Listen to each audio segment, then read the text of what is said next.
या पोलीस दलाचं जे खच्चीकरण गेल्या 5 वर्षामध्ये झालेलं आहे, कोणालाही उचलायचं, अर्ध्या रात्री कोणीकडे नेऊन टाकायचं, चांगले अधिकारी उचलायचे, जिथे चौकशीमध्ये चांगले अधिकारी निघाले की त्याला लगेच उचलायचं आणि आरोपींना मदत होईल अशा ठिकाणी, अशा जागेवर ते अत्यंत निष्क्रिय लोक ठेवायचे आणि त्या गुन्ह्यामधला आपला जो हेतू आहे तो साध्य करून घ्यायचा, असे मोठे प्रकार बीड जिल्ह्यामध्ये घडलेले. त्यातलं एक प्रकरण महादेव ॲपच्या बाबतीतलं आहे आणि माझ्या मतदारसंघातलं एक टोकाचं गाव आहे टेंभुर्णी. या टेंभुर्णी गावाच्या तिथं एकाच व्यक्तीच्या नावावर गोविंदजी 9 अब्ज रुपयाचं ट्रान्झॅक्शन झालं आहे. 9 अब्ज. आता तुम्ही म्हणता 100 कोटीच्या वरती घोटाळा झाला तर ईडीची चौकशी लागली पाहिजे. तर 9 अब्ज रुपयाचं जर ट्रान्झॅक्शन एका सिंगल पर्सनवरती झाला असेल बीड जिल्ह्यामध्ये, तर याच्यावरती कोणत्या यंत्रणेने हे तपासलं पाहिजे, हे याचं उत्तर तुम्हीच द्या. एवढ्याल्या गंभीर प्रकरणामध्ये तिथं काम करणारे 2 अधिकारी होते. मी काय नावं इथं सांगू शकत नाही. मी SP साहेबांना ते नावं सांगितली की ह्या 2 लोकांचे हे एवढं मोठं घबाडाचं एका व्यक्तीवरच्या नावावरती 9 अब्ज म्हणल्यावर असे बाकीचे बरेचसे लोक आहेत. म्हणजे अब्जावधी रुपयामध्ये घोटाळा हा महादेव ॲपच्या माध्यमातून बीड जिल्ह्यामध्ये झालेला आहे आणि त्याच्यावरती चांगले काम करणारे अधिकारी बाहेर काढले गेले आणि जे निष्क्रिय अधिकारी आहेत आणि आम्ही सांगू तेच करू आणि मग त्यांनी एवढ्या मोठ्या या घटनेमधल्या आरोपींचे जामीन करून देणे, त्यांना सहकार्य करणं, काही आरोपींची आणि त्याची लिंक मलेशियापर्यंत जाते थेट. अशा गंभीर गुन्ह्यामध्ये सुद्धा अतिशय चुकीचं वागणारे पोलीस इथं ठेवलेत. अजूनही इतर ठिकाणी सुद्धा पोलीस दल हे निष्क्रिय स्वरूपाचं काही इथं दाखवलं गेलं. दुसरी गोष्ट अशी आहे की मी आज माझं लेखी पत्र दिलं आहे, बीड जिल्ह्यातील पोलीस दलाच्या पोलिसांची यादी मला द्या आणि त्याच्यामध्ये ती यादी देत असताना बिंदू नामावलीप्रमाणे बीड जिल्ह्याच्या पोलिसांची संख्या बिंदू नामावलीप्रमाणे आहे का आणि नसेल तर याच्या बाबतीमध्ये हा अन्याय आहे, हे चूक आहे, हे मी राज्य सरकारच्या लक्षात आणून देईन आणि त्याच्यावरती जी ॲक्शन घ्यायची ती राज्याचे मुख्यमंत्री घेतील. उद्या मोर्चाच्या संदर्भामध्ये जो तुम्ही आरोप करताय, कुणी त्यांना अभय दिलं, असे अधिकारी जर नेमले असतील तर ते कुणी नेमले आणि त्या नेमण्यामागे उद्देश काय असतो? कुणीतरी याच्या पाठीमागे सुद्धा तिथे जसं आका आहे, आका सोडून कोण असायचं यांच्या पाठीमागे? आकाच बीड जिल्ह्यातलं कोणतंही प्रकरण घ्या त्याच्या पाठीमागे आका. आता इथून 15-20 किलोमीटर अंतरावर 50 का 60 एकर जमीन दुसऱ्याच्या जमिनीतून मुरुम काढून आणायचा रसाळ आडनावाचे लोक आहे आणि आकांनी तिथं काहीतरी 50 एकर जमीन घेतली, पूर्ण बोगदाच बुजला आहे. जर सवळ मिळाली तर हे कॅमेराने ते घेऊन जाते. तर हे गोरगरीब म्हणते अरे आमची जमीन आहे, आमच्या जमिनीतून नेऊ नका. तरीसुद्धा बळजबरी गँग्स ऑफ वाशेपूर उभा करून तिथं फिलिंग झालं आहे. इथून 22 किलोमीटर आहे ना मांजरसुंबा, तर तिथं 22 किलोमीटरमध्ये कॅमेरे घेऊन जा, आकांची कोणाच्या नावावर किती एकर जमीन आहे तिथं बघा. सिमरी पारगाव तालुका माजलगाव का काय आहे तिथं किती आहे तिथं जाऊन बघा. आणि शिरसाळाला माननीय पंडितांनांचं नाव दिलं आहे. कशाचं? MIDC नाही, मार्केट कमिटीने गाळे बांधलेत. 3 वर्ष झालं. तुम्ही परळीला जाता येत असताना, परळीचा तुमचं पर्यटन भरपूर असते, मी माहिती आहे मला. जाताना उजव्या बाजूला जे गाळे बांधकाम केले 3 वर्षापासून गाळे बांधकाम होऊन पूर्ण आहे. हां, तर तुम्हाला सांगतो उद्घाटन का व्हायना त्याचं, त्या गाळ्यांचं उद्घाटन का व्हायना का, त्याचं कारण असं आहे की ते सगळे गाळे हे गायरान जमिनीवर बांधले गेलेले आहेत आणि जी गायरान जमीन त्यांना दिलेली आहे मार्केट कमिटीला ती कुठे आहे, बार्शी नाक्यावर. आणि ह्यांनी हे जे गाळे बांधलेले आहेत हे कुठे, छत्रपती शिवाजीराजांच्या पुतळ्याच्या इथं. अशा पद्धतीने ते बांधले, त्याचं धड उद्घाटन करता येत नाही. वाईट एकच वाटलं आहे त्याच्यात, तर उद्या कोणी तक्रार वगैरे केली तर ते डिमॉलिशसुद्धा होऊ शकतं सगळंच. हो, आणि सगळ्याच्या सगळं भुईसपाट करायचं म्हणलं तरी होईल. आणि जे कोणी इथले निसार पट्टेदारांच्या बद्दल मी कालच बोललो आहे, मी परत बोलणार नाही, परंतु माझ्या मते 1400 एकरच्या आसपास गायरान जमीन एकट्यात हे जे गाव आहे शिरसाळा गावामध्ये यांचेच बगलबच्चे आकांचे जे कार्यकर्ते, मग आकांच्या भरोशाशिवाय झालं आहे का, 600 वीटभट्ट्यात तिथं 600 वीटभट्ट्या शिरसाळ्याला 600 वीटभट्ट्यापैकी 300 वीटभट्ट्या इल्लीगल जागेवरती आहेत, म्हणजे गायरान जागेवरती आहेत. त्याच्यानंतर तिथे एक मंदिर होतं, देवीचं मंदिर का कशाचं, त्या मंदिराला जवळपास 8 एकर जागा होती. आता 8 एकर जागा गायरानामध्ये होता, ते जमीन 8 एकर जागा होती. आता 8 एकर जागेपैकी त्या देवीला जायलाच रस्ता राहिला नाही. तिथं बंजारा समाजाच्या लोकांची जागा होती.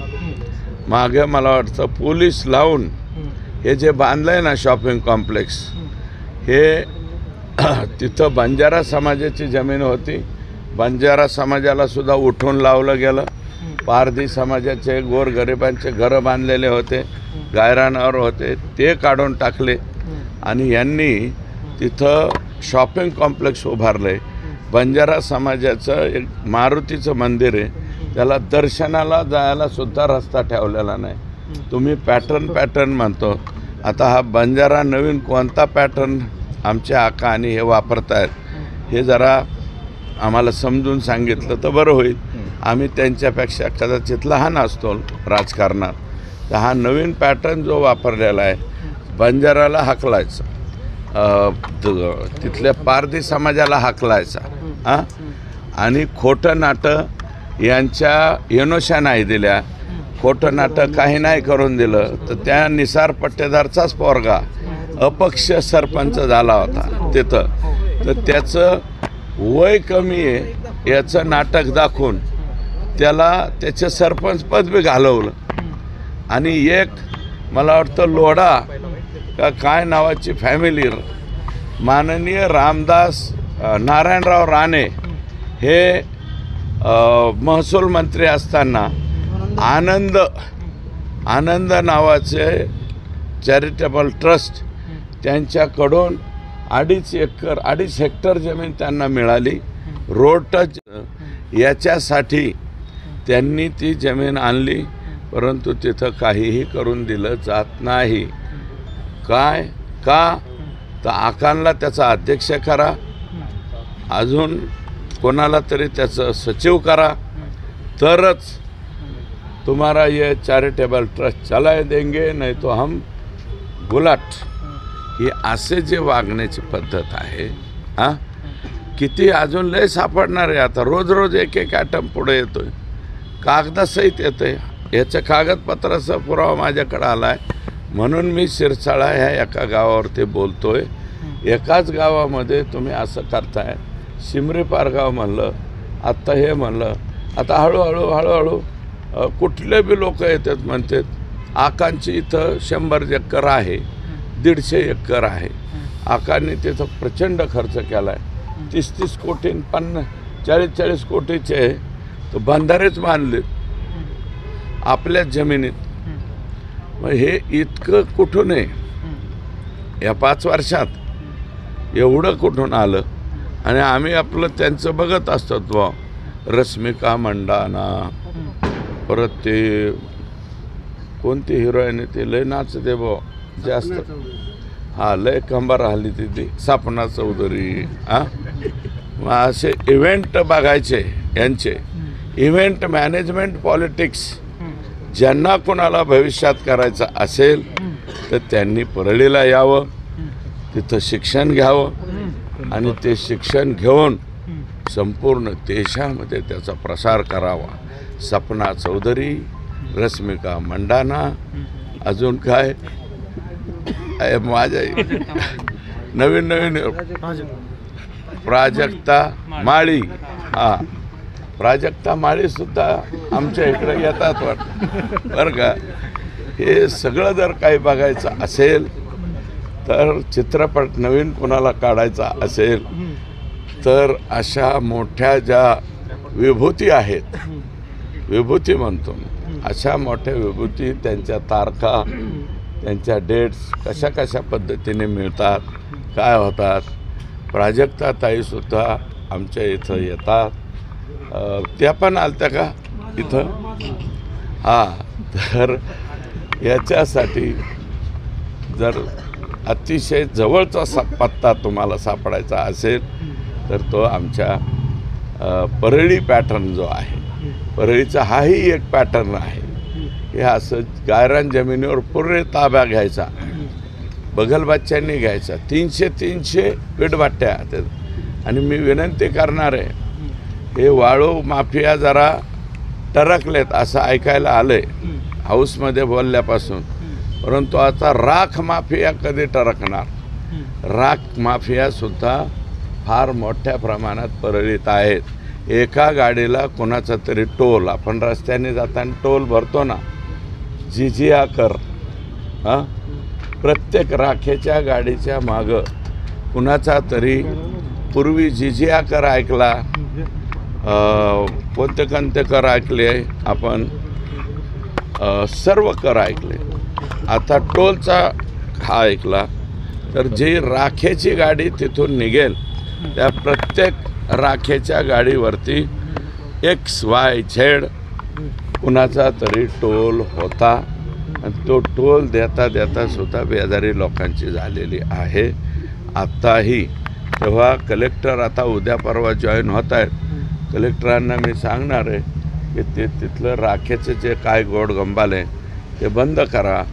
हे कोणीतरी दररोज कोट्यवधी रुपयामध्ये त्याची उलाढाल होईल असे ते व्यवसाय आहेत आणि नियमाप्रमाणे असतील तर आमचं म्हणणं नाही, परंतु इल्लिगल गैरमार्गाने आम्हाला हे द्या नाही तर मग तुमची गाडी तिथं नाही, असं जे चाललेलं आहे ते कृपया थांबवावं अशी आमची विनंती. राज्यामध्ये 2 ठिकाणी सरपंचावर हल्ले झालेत, उरण आणि तुळजापूरमध्ये. सरपंचावर पेट्रोल टाकून जाळण्याचा प्रयत्न झाला आहे. कुठंतरी या महाराष्ट्रामध्ये आता सरपंच खतरे में आहे असं म्हणा. त्या ज्या घटना घडल्या असतील कदाचित टेक्निकल बी असतील. ही घटना जी घडलेली आहे त्याचं आणि याचं साम्य होऊ शकत नाही. हे फार भयानक आणि भयानक. याला वर्णनच कोणतं करावं? गदी माडगुळकर वगैरे असे काही आता नाही राहिलेले, त्यांच्या भाषेत ह्याचं वर्णन केलं तर फार बेकार वर्णन होईल असं मला वाटतं. हां पुढं घ्या. उद्या मोर्चा होणार आहे, त्याच्या अनुषंगानं काही भेट घेतली का? एसपीशी संवाद साधला का? आणि तुम्ही सहभागी होणार आहात का? मी कालच सांगितलं मोर्चात सहभागी होणार, आमचे लोक होणार आणि आम्ही नाही म्हणजे हे जर सहभागी नाही झालो तर चपलाने मार कोणाचे खायचे आम्ही? उद्या लोक जोड्या हाणतील ना. जो नाही यायचं ते नका काय ना, याच्यात आम्हाला काय करायचं? इतरांना जर वाटलं आम्हाला यायचं नाही तर येऊ नका, मी मात्र येणार. काल धनंजय मुंडे असं म्हणाले की माझं राजकीय आणि सामाजिक करिअर संपवण्यासाठी हा डाव सुरू असल्याचं त्यांनी टीका सुद्धा केलेली. धनुभाऊ मी कालच सांगितलं मुंबई तकच्या कार्यक्रमामध्ये की आपलं विमान 60,000वरून खाली आणा. तुम्हाला राजकारण सुसायला लागले, तुम्हाला पालकमंत्रीपद दिसायला लागले, तुमचं पालकमंत्रीपद तुम्हाला लखला. अरे बाबा परत हो पालकमंत्री बरं का. आमचं लेकरो मेले त्याचे अर्थ किंकाळी आम्ही मांडतोय आणि त्याचे जे आरोपी आहेत ते पकडण्याचा प्रयत्न करतो. कशाचा पालकमंत्री, कुठून आणलाय बाबा ही जत्रा, आणि माझा घेरलंय, मला आमकं केलं. तुला कोणी घेरलं बाबा? आम्ही कशाला घेरू? ते तुमचं राजकारण चालू द्या तिकडं. राजकारणाचा विषय आहे का हा? कोणी एका जातीपातीचा धर्माचा विषय आहे का? अरे सगळेच लोक, आता ते बीडची बैठक जे झाली ते राजकीय बैठक झाली का?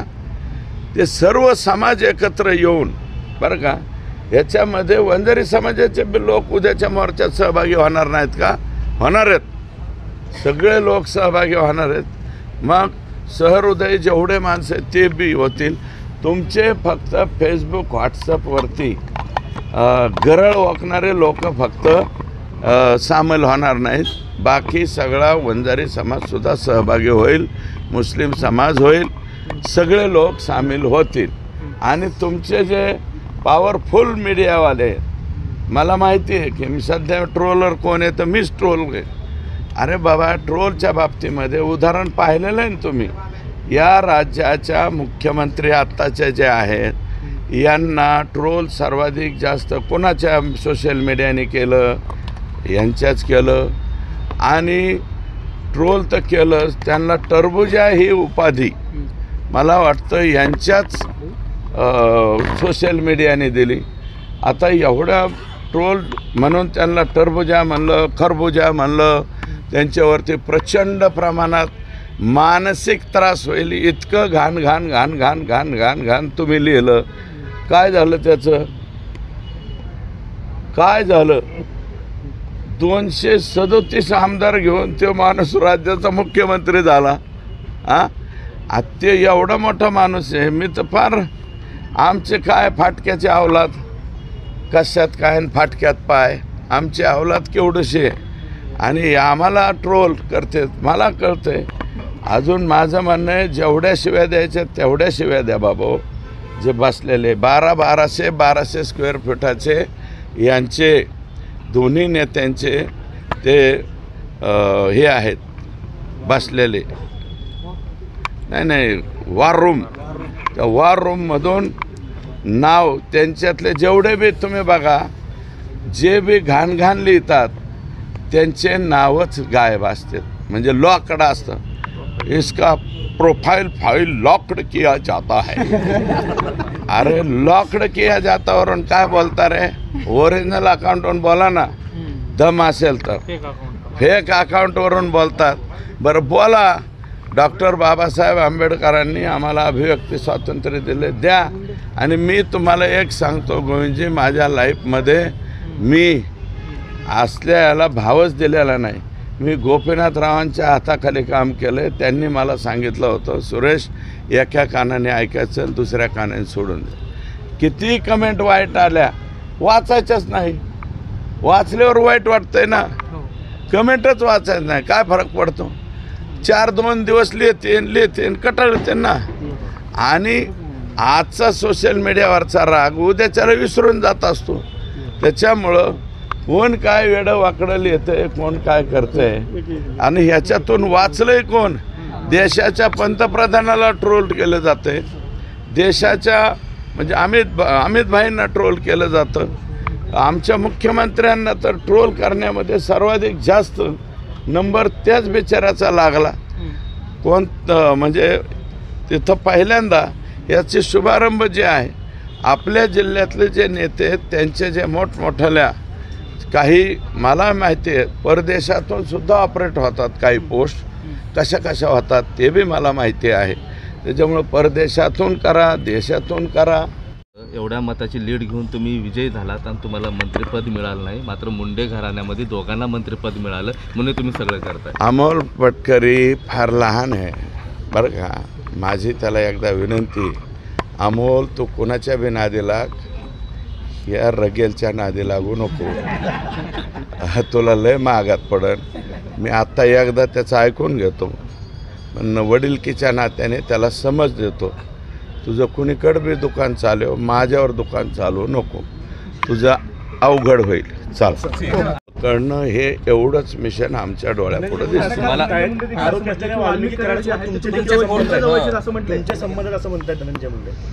माझे हो, कसे संबंध आहेत, मधुर, अमधुर, सुमधुर, कसे संबंध सांगितले पाहिजे ना. मधुर संबंध, सुमधुर संबंध. हां, ते तुलना स्वतःशी करतात. माझे जसे संबंध ऐका, होते तसे संबंध तुमचे. एक मिनिट ऐका. राजकारणामध्ये तुम्ही पण माझे मित्रच होते ना, परंतु मित्र म्हणून तुम्ही वागत असताना त्याची तारीख सांगाल, कागद आहे माझ्याजवळ, उद्याच्याला सांगेल ना लोकांच्या पुढं कोणत्या तारखेपासून तुमचे आणि माझे संबंध चांगले राहिले नाही ते मी सांगेल. आणि मी आत्ता कलेक्टर साहेबांकडे चाललो आहे बरं का.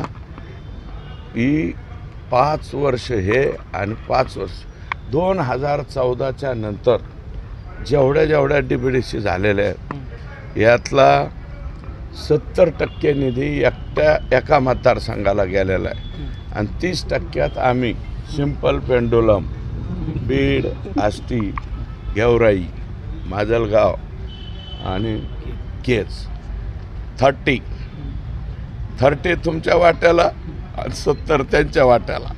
30 म्हणजे दुसरीच 30 नका समजू. हां, पुढं बघा.